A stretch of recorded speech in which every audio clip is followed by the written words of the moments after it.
Welcome friends. आज की class में हम लोग मॉडल्स पढ़ेंगे। मॉडल्स क्या होता है और ये मॉडल्स कुल कितने होते हैं, आज की क्लास में हम ये सीखेंगे। तो देखिए, मॉडल्स एक प्रकार के ऑक्सिलरी वर्ब है। तो मैं यहाँ पे लिख देता हूँ मॉडल्स क्या है, ऑक्सिलरी वर्ब। ऑक्सिलरी वर्ब, आप लोग को ऑक्सिलरी वर्ब के बारे में पता ही होगा। इस ऑक्सिलरी वर्ब को हम लोग हेल्पिंग वर्ब भी बोल सकते हैं। सो हेल्पिंग वर्ब और ऑक्सिलरी वर्ब में कोई अंतर नहीं है। देखिए, वर्ब, अगर वर्ब की बात करें तो वर्ब मुख्यतः दो ही प्रकार का होता है, या तो मेन वर्ब हो सकता है या तो हेल्पिंग वर्ब हो सकता है। मेन वर्ब का मतलब क्या, उससे किसी एक्शन का बोध हो सकता है। कोई व्यक्ति कुछ काम कर रहा है, जैसे राम स्कूल जाता है, वह खाना खा रहा है, वह पानी पी रहा है, तो इसमें पीना, जाना, खाना, ये सब किसी एक्शन को दिखा रहा है, तो वो मेन वर्ब होता है। और बात यहाँ पे हो रहा है ऑक्सिलरी वर्ब का। ऑक्सिलरी वर्ब यानी कि हेल्पिंग वर्ब उसको बोल सकते हैं, यह सेंटेंस में केवल मेन वर्ब की सहायता करने के लिए आता है। यानी हम कह सकते हैं कि यदि हम किसी सेंटेंस में हेल्पिंग वर्ब बोल रहे हैं किसी वर्ब को, तो उसके बाद मेन वर्ब का होना अति आवश्यक है। यदि सेंटेंस में मेन वर्ब नहीं है तो इसका मतलब हेल्पिंग वर्ब उसमें आ ही नहीं सकता, क्योंकि उसको तो हेल्पिंग वर्ब बोला जा रहा है, वो किसी मेन वर्ब की सहायता करने के लिए ही आता है। तो मैंने कहा कि मॉडल्स एक प्रकार की ऑक्सिलरी वर्ब होता है, यानी हेल्पिंग वर्ब। तो अगर ये हेल्पिंग वर्ब है तो इसके साथ मेन वर्ब का आना अति आवश्यक है। तो चलिए समझते हैं कि मॉडल वर्ब का ओरिजिन क्या है। तो हमने कहा कि मॉडल वर्ब ऑक्सिलरी वर्ब को कहते हैं। मॉडल्स जो होता है वो ऑक्सिलरी वर्ब होता है। देखिए, इसके बारे में कुछ चीजों को जानना होगा। हमसे कोई पूछ सकता है कि आखिर मॉडल्स होता क्या है, तो हम कह सकते हैं कि ये मॉडल्स जो शब्द है ये आया है मूड से। अब मूड क्या होता है आप सबको मालूम ही होगा। आप लोग बोलते हैं आज मेरा मूड ऐसा है, अच्छा नहीं है, आज मेरा मूड खराब है। बस वही मूड। मूड क्या करता है कि वर्ब के भाव को दिखाता है कि आखिर जो वर्ब होगा, जो काम होगा, उस काम के होने की पॉसिबिलिटी दिखा सकता है, या पॉसिबिलिटी कम है या फिर ज्यादा है। जैसे मैं बात कर रहा हूं कि आज बारिश होगी, तो आज बारिश होगी का मतलब हो सकता है कि निश्चित तौर पे बारिश होगी। लेकिन अगर मैं बोलूं कि आज शायद बारिश हो सकती है, तो इसका मतलब बारिश होने की कुछ संभावना की बात किया जा रहा है। यानी हमने देखा कि बारिश होना एक वर्ब है, और इस वर्ब के मूड को हम देख सकते हैं, उस व्यक्ति के भाव को देख सकते हैं। यानी मॉडल्स का यूज केवल व्यक्ति के भाव को दिखाने के लिए होता है, उसके काम के होने का चांसेस दिखाता है, वो काम किस प्रकार से किया जा सकता है। वो काम 100% किया जा सकता है, या काम के होने की 85% संभावना है, या मात्र 10% संभावना है। यानी व्यक्ति जो भी क्रिया करता है, जो भी काम करता है, उस काम के अलग अलग मूड, उसके अलग अलग भाव को दिखाने के लिए हम मॉडल्स का प्रयोग करते हैं। चलिए, मॉडल्स कुल कितने होते हैं हम ये जान ले। तो हम बात करते हैं मॉडल्स की। तो मॉडल्स मुख्यतः 10 ही होते हैं। तो मैं यहाँ पे मार्क कर दे रहा हूँ सारे मॉडल्स। देखिए, सबसे पहला मॉडल मैं बात करूं कैन, फिर से कुड, मे, माइट, मस्ट, उसके बाद विल, शैल, शुड, वुड और आउट टू। आउट टू, देखिए इसको आउट टू कुछ लोग बोलते हैं, ये आउट टू नहीं है, ये आउट टू है। ठीक है, आउट टू। तो हमने कहा can, could, may, might, must, will, shall, should, would और आउट टू। यहाँ पे कुल कितने मॉडल्स दिखाई दे रहे हैं आपको? 10 दिखाई दे रहे हैं। ये 10 जो है ये मॉडल वर्ब्स है, तो इसको हमने मॉडल्स कहा। ये मॉडल्स जो होते हैं इनकी संख्या केवल 10 ही है, जो मुख्यतः हमारे मॉडल्स ही कहे जाते हैं। अच्छा, बात करते हैं। अब आप सोच रहे होंगे कि यदि मॉडल सिर्फ इतने ही हैं तो यूज्ड टू, उसके बाद नीड और एक और बचा आपका डेयर। तो यूज्ड टू, नीड और डेयर ये क्या है? देखिए, ये भी मॉडल से ही है, लेकिन ये मॉडल्स के साथ साथ मेन वर्ब का भी काम करते हैं। ये किसी सेंटेंस में ये सहायता भी करने के लिए आते हैं मेन वर्ब की, तो उस टाइम तो ये मॉडल्स कहे जा सकते हैं, लेकिन इनका प्रयोग स्वतंत्र रूप से किसी एक्शन को दिखाने के लिए भी किया जाता है। जैसे यूज टू का मतलब प्रयोग करना, और किसी चीज का यूज कर रहे हैं हम, उसको प्रयोग में ले रहे हैं, तो यूज टू। नीड का मतलब आवश्यकता होता है, किसी चीज की जरूरत है तो नीड, और डेयर हिम्मत करना, साहस करना। तो ये मॉडल्स के साथ साथ ये हेल्प किस चीज का, मेन वर्ब का भी काम करते हैं। सो इसलिए इसको हम लोग सेमी मॉडल बोलते हैं। क्या बोलते हैं? Semi models. तो सेमी मॉडल्स की संख्या कितनी हो गई? 3। तो ये सेमी मॉडल्स, या फिर इसको आप मार्जिनल ऑक्सिलरी वर्ब भी बोल सकते हैं। क्या बोल सकते हैं? Marginal auxiliary verb. तो देखिए ये जो लिखा गया है can, could, may, might, must, will, shall, should, would, ought to, ये हमारे क्या होते हैं? मॉडल होते हैं, और ये कभी भी मेन वर्ब का काम नहीं कर सकते। लेकिन यूज टू, नीड और डेयर ये सेमी मॉडल इसलिए कहे जाते हैं क्योंकि ये किसी सेंटेंस में हेल्प करने के लिए भी आते हैं मेन वर्ब की, या फिर खुद ही मेन वर्ब के जैसे प्रयोग किए जाते हैं, इसलिए इसको सेमी मॉडल या फिर मार्जिनल ऑक्सिलरी वर्ब बोलते हैं। तो ठीक है, अब आइए देखते हैं कि आखिर मॉडल्स का अपने आप में यूज क्या होता है, और इन सबको एक साथ हम समझने की कोशिश करते हैं। देखिए इन मॉडल्स के बारे में हमें कुछ चीजों को जानना अति आवश्यक है, तो मैं यहाँ पे नोट करके आपको लिखवा देता हूँ। 2-4 बातों को जानना आवश्यक है। मैंने कहा कि मॉडल्स जो होते हैं ये कभी भी स्वतंत्र रूप से प्रयोग नहीं किए जा सकते, इसके साथ मेन वर्ब आएगा ही आएगा। तो इसलिए मैं यहाँ पे लिख देता हूँ कि मॉडल्स का प्रयोग स्वतंत्र रूप से नहीं किया जाता है। स्वतंत्र रूप से नहीं किया जाता है, इसके साथ एक मेन वर्ब का होना आवश्यक है। तो इधर क्या लिखा गया है? मॉडल्स का प्रयोग स्वतंत्र रूप से नहीं किया जा सकता। स्वतंत्र रूप से क्या मतलब? ये कभी भी एक मेन वर्ब के जैसे काम नहीं कर सकता है, इसके साथ एक मेन वर्ब का होना आवश्यक है। चलिए एग्जांपल समझते हैं। जैसे मैंने कहा कि आई गो देयर, तो इसका मतलब क्या हुआ? मैं वहां जाता हूं। क्या ये सेंटेंस सही है? बिल्कुल सही है। आई गो देयर, मैं वहां जाता हूं। देखिए समझिए यहाँ पे वर्ब क्या है? गो। ये हमारा वर्ब की फर्स्ट फॉर्म है गो। तो ये सेंटेंस राइट है। गो यहाँ पे एक ही वर्ब का यूज किया गया है और इस सेंटेंस का क्लियर मीनिंग निकल पा रहा है। लेकिन मैं इस सेंटेंस को अगर लिख दूं आई कैन देयर, देखिए कैन भी यहाँ पे वर्ब ही है, लेकिन यहाँ पे गो जो है ये तो मेन वर्ब है, लेकिन कैन अभी हमने पढ़ा कैन क्या होता है? मॉडल होता है। चलिए अब हमने कहा कि कैन तो मॉडल वर्ब हो गया, मॉडल ऑक्सिलरी वर्ब है। तो यदि ये मॉडल ऑक्सिलरी वर्ब है तो इसका प्रयोग स्वतंत्र रूप से किया ही नहीं जा सकता। आई कैन देयर इस प्रकार का कोई सेंटेंस नहीं हो सकता। आई मे देयर इस प्रकार का कोई सेंटेंस हो ही नहीं सकता। क्यों? क्योंकि यहाँ पे कैन स्वतंत्र रूप से यूज कभी किया नहीं जा सकता है, इसके साथ मेन वर्ब का होना आवश्यक है। जैसे मैं बोलूं कि आई कैन गो देयर, तो आप समझिए मैं वहां जा सकता हूं। अब इस सेंटेंस का क्लियर मीनिंग निकल पा रहा है, इसलिए ये सेंटेंस क्या हो गया? सही हो गया। यानी क्यों सही हुआ? क्योंकि यहाँ पे कैन को हमने मेन वर्ब के जैसे यूज करना चाहा, तो कैन कभी मेन वर्ब के जैसे यूज नहीं हो सकता क्योंकि ये तो हेल्पिंग वर्ब होता है। तो हमने कहा कैन हेल्पिंग वर्ब हो गया और वो यहाँ पे मेन वर्ब हो गया, इसलिए सेंटेंस क्या हो गया? राइट हो गया। तो आप कभी भी इस प्रकार के सेंटेंस नहीं देख सकते जैसे ही, मे, इट, ये सेंटेंस गलत हो जाएगा। हमने कहा यू, शुड, दिस, ये सेंटेंस गलत हो गया। क्यों गलत हो रहा है?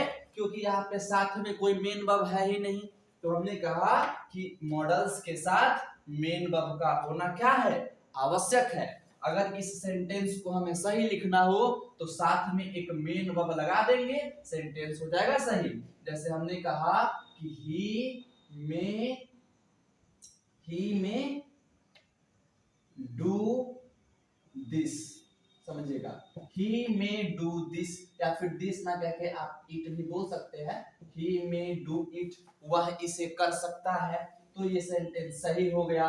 अब में यहाँ पे हेल्पिंग वर्ब हो गया है और डू यहाँ पे क्या हो गया, मेन वर्ब हो गया।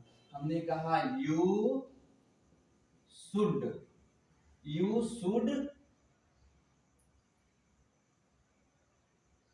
Complete, you should complete this, तुम्हें इसे पूरा करना चाहिए। ये सेंटेंस हम लोग का क्या है, सही है। क्यों सही है, शुड यहाँ पे हेल्पिंग वर्ब बन गया और कंप्लीट यहाँ पे क्या है, मेन वर्ब।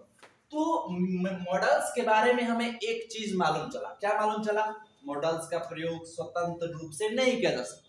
ये सेंटेंस में कभी भी एक मेन वर्ब के जैसे यूज नहीं हो सकता, बल्कि इसके साथ एक मेन वर्ब का होना आवश्यक है, जैसे कि आप देख सकते हैं। चलिए आइए हम दूसरा बात समझते हैं मॉडल्स के बारे में। चलिए आइए समझते हैं नोट हम लोग का दूसरा, इस मॉडल्स के बारे में दूसरा इंपॉर्टेंट बात हमें क्या जानना पड़ेगा, क्या किस चीज को जानने की आवश्यकता है, समझिए। यहाँ पे हमने कहा कि मॉडल्स के बारे में दूसरी महत्वपूर्ण बातें हमें क्या जानने की आवश्यकता है, तो मॉडल्स पर सब्जेक्ट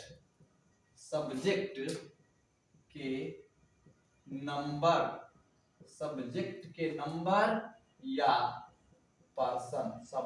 नंबर या पर्सन का कोई प्रभाव नहीं पड़ता है। समझिएगा हमने क्या लिखा है, मॉडल्स पर सब्जेक्ट के नंबर का मतलब क्या, सिंगुलर या फिर प्लूरल। तो नंबर कितने होते हैं इंग्लिश में, सिर्फ दो ही, सिंगुलर या प्लूरल। तो सब्जेक्ट के सिंगुलर होने का या सब्जेक्ट के प्लूरल होने का, या फिर लिखा गया है पर्सन कितने होते हैं, तो पर्सन की संख्या 3 है, first person, second person, third person. आशा है आप सबको पर्सन के बारे में बिल्कुल जानकारी होगा। तो फर्स्ट पर्सन, सेकेंड पर्सन या थर्ड पर्सन, सब्जेक्ट के नंबर या पर्सन, सब्जेक्ट चाहे सिंगुलर हो चाहे प्लूरल हो, सब्जेक्ट का पर्सन या फर्स्ट पर्सन हो, सेकेंड पर्सन हो या थर्ड पर्सन हो, सब्जेक्ट के किसी भी प्रकार के होने का इस मॉडल्स पर कोई प्रभाव नहीं पड़ता है। आइए एग्जांपल के माध्यम से समझते हैं। जैसे हमने कहा कि he can lift this box, वह इस बक्से को, इस संदूक को उठा सकता है। बताइए यहाँ पे ही जो है सब्जेक्ट है, ही सब्जेक्ट हो गया। ये सब्जेक्ट तो है, ये किस नंबर का सब्जेक्ट है, तो ये हमारा सिंगुलर नंबर का सब्जेक्ट है। किस पर्सन का सब्जेक्ट है, तो यह हमारा थर्ड पर्सन का सब्जेक्ट है। सिंगुलर नंबर थर्ड पर्सन, देखिए क्या यूज किया गया है, कैन यूज किया गया है। अब हमने इधर लिखा ही के बदले हमने यहाँ पे लिख दिया आई, तो आई के साथ ये नहीं कि हम कुछ और यूज करेंगे, आई के साथ भी कैन ही लगेगा। I can lift this box, मैं इस संदूक को उठा सकता हूं। तो आई समझिएगा, आई है तो सिंगुलर, पर किस पर्सन का है, फर्स्ट पर्सन का है। मैंने नंबर तो नहीं चेंज किया पर पर्सन चेंज कर दिया, लेकिन फिर भी सब्जेक्ट के पर्सन चेंज होने पर भी यहाँ पे कैन पर कोई प्रभाव नहीं पड़ा। एक सेंटेंस और लिख देता हूं मैंने यहाँ पे लिखा we can lift this box, हम सब इस बक्से को उठा सकते हैं। बताइए यहाँ पे मैंने क्या चेंज किया है, क्या मैं यहाँ पे पर्सन चेंज किया हूँ, नहीं, ये भी फर्स्ट पर्सन है, वी भी फर्स्ट पर्सन है, लेकिन मैंने नंबर चेंज कर दिया। फर्स्ट पर्सन है पर नंबर क्या है इसका, प्लूरल, बहुवचन है। वी मतलब हम सब, तो हम सब इस बक्से को उठा सकते हैं। फिर भी कैन का कैन ही रहा। आप यहाँ पे मे लिखिए, माइट लिखिए, या फिर वुड लिखिए, शुड लिखिए, कुछ भी लिखिए, यहाँ पे सब्जेक्ट के नंबर बदलने से या फिर पर्सन बदलने से इस मॉडल पर कोई भी प्रभाव नहीं पड़ता है। चलिए अब नोट तीसरा समझते हैं मॉडल्स के बारे में। तीसरी वो मुख्य बात क्या है जो सबको जानने की आवश्यकता है। चलिए देखते हैं इसमें कुछ और भी चीजें। जैसे हमने कहा कि यू मस्ट कम हेयर, तुम्हें यहां अवश्य आना चाहिए। तो यू मस्ट कम हेयर, देखिए मस्ट यहाँ पे क्या है, हेल्पिंग वर्ब है, कम यहाँ पे क्या है, मेन वर्ब है। मस्ट हेल्पिंग वर्ब इस सेंटेंस का सेंस इसलिए निकल पा रहा है क्योंकि यहाँ पे मस्ट के साथ एक मेन वर्ब भी है, इसलिए सेंटेंस सही है। समझते हैं यू हम लोग का क्या है, तो यू क्या है, यहाँ पे सिंगुलर भी हो सकता है, प्लूरल भी हो सकता है। चलिए मैं मान लेता हूं कि यू यहाँ पे सिंगुलर नंबर में रखा गया है, पर्सन कौन सा है, सेकेंड पर्सन, मस्ट का यूज किया गया है। अगर मैं यहाँ पे सी लिख दूं, सी का मतलब क्या, सिंगुलर नंबर है पर थर्ड पर्सन है, तो यहाँ पे क्या होगा, क्या मस्ट नहीं होगा, मस्ट के अलावा कुछ और हो जाएगा, नहीं, अभी भी यहाँ पे मस्ट ही होगा, मस्ट कम हेयर, यानी कि मॉडल वर्ब के साथ सब्जेक्ट पर, मॉडल वर्ब पे सब्जेक्ट का शासन नहीं चल सकता। सब्जेक्ट सिंगुलर हो, प्लूरल हो, थर्ड पर्सन, फर्स्ट पर्सन या फिर सेकेंड पर्सन, कुछ भी हो, मॉडल जो होता है उसके रूप में कोई परिवर्तन नहीं होता। जैसे इधर समझिएगा कुछ अलग चीज, जैसे मैंने कहा कि आई एम गोइंग देयर, मैं वहां जा रहा हूं, समझिए सब्जेक्ट क्या है, सब्जेक्ट है सिंगुलर और फर्स्ट पर्सन, सिंगुलर है, फर्स्ट पर्सन है। देखिए यहाँ पे एम का यूज किया गया है जो कि एक हेल्पिंग वर्ब भी है।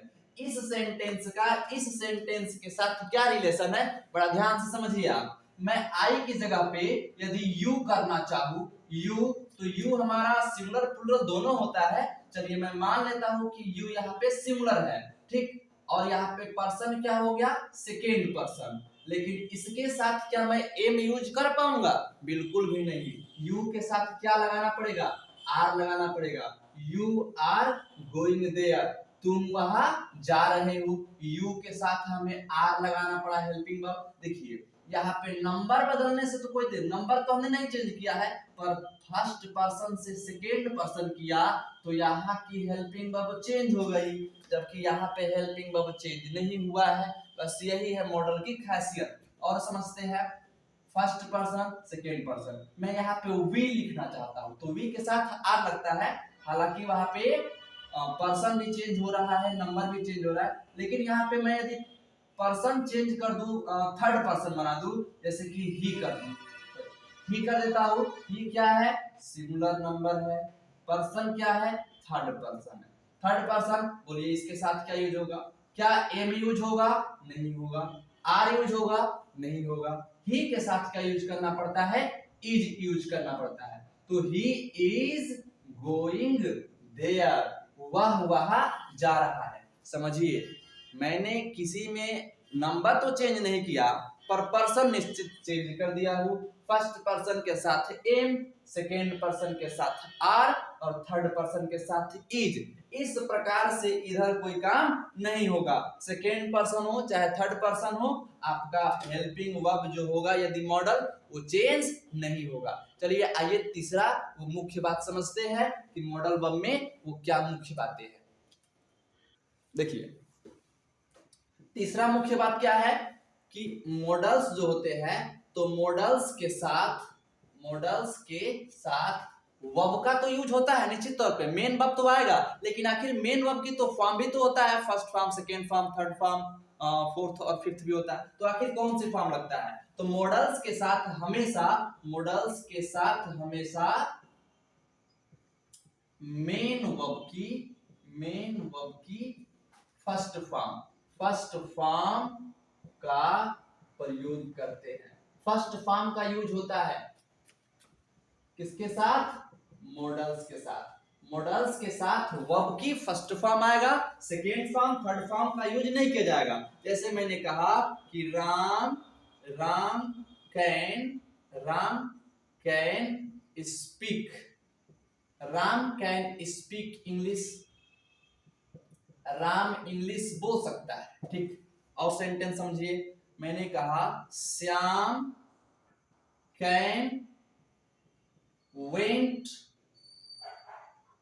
टू दिल्ली, दिल्ली श्याम जा सकता है, चलिए जा सकता है, देखिए आप वेंट में लिखा हो यहाँ पे, बताइए क्या इन दोनों सेंटेंस में कौन सा सेंटेंस सही है? तो ऊपर वाला sentence Ram can speak English, यहाँ पे कैन हेल्पिंग वर्ब हो गया, मॉडल हेल्पिंग वर्ब हो गया, स्पीक हम लोग का मेन वर्ब हो गया, लेकिन मेन वर्ब की कौन सी फॉर्म है? फर्स्ट फॉर्म है, इसलिए सेंटेंस सही है। हमने कहा श्याम कैन, ये तो ठीक है, वेंट मेन वर्ब तो है, पर मेन वर्ब की कौन सी फॉर्म है? ये मेन वर्ब की सेकेंड फॉर्म है, सेकेंड फॉर्म, जबकि इसीलिए सेंटेंस क्या हो गया है? गलत। मेन वर्ब के साथ, सॉरी यहाँ पे कैन मॉडल वर्ब है, तो मॉडल वर्ब के साथ हमेशा वर्ब की फर्स्ट फॉर्म ही आएगा, तो इस सेंटेंस को सही करने के लिए हमें क्या करना होगा? यहाँ वेंट की जगह पे गो लिखना होगा। Shyam can go to Delhi, Shyam कहा जा सकता है? दिल्ली जा सकता है। अब ये सेंटेंस क्या हो गया? राइट हो गया। तो हम कुछ भी वर्ब के साथ, इस मॉडल वर्ब के साथ, जैसे मैंने कहा कि इट में पास्ड, इट में passed this exam, sorry I में पास्ड दिस एग्जाम, तो मैं इस एग्जाम को पास कर सकता हूं, बोलने का सेंस तो यही है, लेकिन यहाँ पे पास्ड क्यों हो गया? पास्ट तो वर्ब की सेकेंड फॉर्म या थर्ड फॉर्म होगा ना, तो यहाँ पे वर्ब की सेकेंड या थर्ड फॉर्म का यूज नहीं किया जाएगा। लिखा गया मॉडल्स के साथ हमेशा मेन वर्ब की फर्स्ट फॉर्म आएगा, ये सेंटेंस गलत हो जाएगा अगर इस प्रकार से लिखा गया तो यहाँ पे पास्ट को क्या करना होगा? पास लिखना होगा। अब ये फर्स्ट फॉर्म में है, इसलिए सेंटेंस क्या हो गया? सही हो गया।